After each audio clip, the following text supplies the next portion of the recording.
मजलिस Ittehadul Muslimeen Armoor unit की जानिब से म्यूनसिपल कमिश्नर आरमूर से नुमाइंदगी की गई। आज जो आरमूर म्यूनसिपाल्टी के अंदर टैक्स मनमानी तरीके से वसूल किया जा रहा है। रियासत तेलंगाना के अंदर कहीं भी इतनी मनमानी नहीं है जितनी आरमूर म्यूनसिपल काउंसिल के अंदर है, क्योंकि जो आरमूर म्यूनसिपाल्टी के अंदर मामिडपल्ली, पेरकिट, कोटारमूर को जब मर्ज किया गया उसके बाद भी टैक्स बढ़ाए गए, लेकिन फिर से उसी टैक्स को फिर बढ़ाकर जिसका टैक्स 6 से 700 रुपये, 900 रुपये है, उनको 5-5 हज़ार रुपये टैक्स लगाया गया है।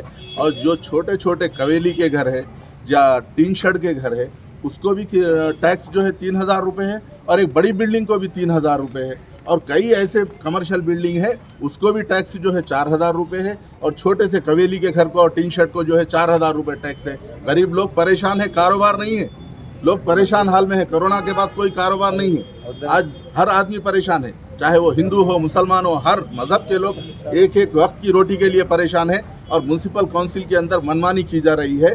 जब बिल कलेक्टर टैक्स वसूली के लिए आता है वो कहता है कि तुम्हारा टैक्स 5,000 रुपये है, अगर नहीं बनेंगे तो मंथली जो है पेनाल्टी पे पेनाल्टी मारकर 12-12 हज़ार रुपये, 15-15 हज़ार रुपये पेनाल्टी के साथ टैक्स दिया जा रहा है। लोग परेशान हैं और म्यूनसिपाल्टी के अंदर मनमानी की जा रही है। मजलिस इत्तेहादुल मुस्लिमीन आज वो जो गरीब लोग हैं, जो जिनके टैक्स बड़े हैं, कई ऐसे घर हैं, कई ऐसे गरीब लोग हैं, वो हमारे पास आने से हम लोग आज म्यूनसिपल को आए और म्यूनसिपल कमिश्नर साहब से हम सवाल किए। वो सवाल का जवाब देने के बजाय म्यूनसिपल कमिश्नर साहब बोल रहे कि मेरे को एविडेंस दो, बोल रहे। एविडेंस हम लेकर आए साथ में। अगर म्यूनसिपल कमिश्नर को एविडेंस चाहिए, हम 50 एविडेंस देने के लिए तैयार है, लेकिन हमारा मुतालिबा म्यूनसिपल कमिश्नर से यही है कि वो मनमानी ना करें, सीधे सीधे आपके बिल कलेक्टर्स को, ऑफिसर्स को भेजकर एज पर म्यूनसिपाल्टी के रूल्स के हिसाब से मेजरमेंट कर जो बड़ी बिल्डिंग है, जो कमर्शियल है, उसका टैक्स उसके हिसाब से लगाए,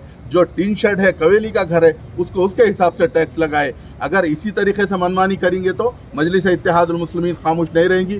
बाज़ाब्ता म्यूनसिपल काउंसिल में यहाँ पर बैठकर धरना देंगे और हुकूमत को हिला देंगे। और हम हुकूमत को भी बताना चाह रहे और ज़िले कलेक्टर को भी बताना चाह रहे, ये क्या हो रहा है, मनमानी चल रही है, लेकिन कोई पूछने वाला नहीं है, गरीब का कोई पुरसाने हाल नहीं है। आज मजलिस इत्तेहादुल मुस्लिमीन म्यूनसिपल कमिश्नर ज़िले कलेक्टर से ये मुतालिबा कर रही है कि इमीडिएटली जिन जिन लोगों के टैक्स बड़े हैं उनके घरों को भेजकर ऑफिसर्स को वहाँ पर मेजरमेंट किया जाए और उनके tax as per municipality rules के हिसाब से किया जाए। अगर ऐसा नहीं हुआ तो मजलिस इत्तेहादुल मुस्लिमीन ज़िले कलेक्टर से भी मुलाकात करेगी और आरमूर म्यूनसिपाल्टी का घेराव करेगी। शुक्रिया।